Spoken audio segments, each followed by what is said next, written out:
ፍላጎት ግልጽ ልብ ደግሞ ንጹህ ሲሆን ሰዎችን አታጣም ይልቁንም እነሱ አንተን ያጡሃል። በዚህ ዘመን የልብ ንጽህና ምን እንደሆነ ታውቃለህ? ማስመሰል መሸንገል ያልሆኑትን ሆኛለሁ ማለት ነው። ልብ ንጹህ ሲሆን ተንኮል አታውቅም፣ ሰዎችን አታታልልም፣ ወይም ያደረከውን መልካም ነገር አትቆጥርም። እውነተኛ ትሆናለህ፣ ሁልጊዜም ታማኝ ሆነ ትገኛለህ። ያለምንም ድብቅ ዓላማ ሰውን ከልብ ትወዳለህ። ሰዎች ግን ቅንነትን እንደ ድክመት ይቆጥሩታል፣ በትዕግስት ይጠቀሙብሃል፣ ዝምታንም አቅልለው ያዩታል፣ ግድ የለሽ ይሆኑብሃል። ልብ ንጹህ በመሆኑ ምክንያት የምታጣቸው ሰዎች ኪሳራ ሳይሆኑ ቦታ ማስያዝ ነው። ወደህ ሳይሆን ካንተ ጋር ስለማይጣጣሙ ነው። ያንተ መገኘት የልባቸውን ክፋት ያጋልጥባቸዋል፣ ህሊናቸውን ይወቅሳቸዋል፣ ምቾት ይነሳቸዋል። ያንተ መገኘት እውነትን ሲፈልግ፣ የነሱ መገኘት ግን ኩራትን ይፈልጋል። እውነት ወደ ክፍሉ ሲገባ ኩራት ሁል ጊዜ ይወጣል። አንተ እነሱን አላጣቸውም፣ እነሱ ግን መልካም የሚመኝላቸውን ሰው አጡ እንጂ። ማስመሰል የማያውቀውን ልብ አጡ፣ በጥልቀት የሚጨነቅላቸውን ጓደኛ አጡ፣ ዳግመኛ የማያገኙትን ወዳጅነት አጡ።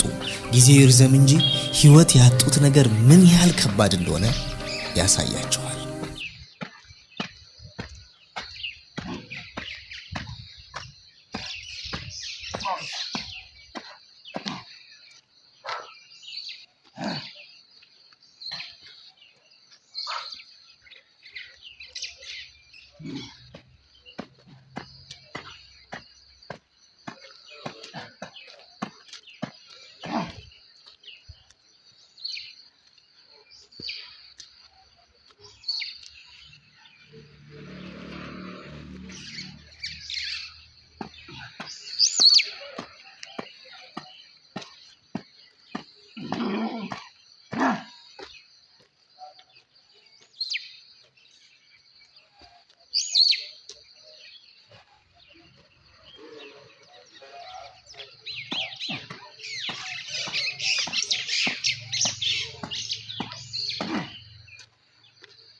Dai!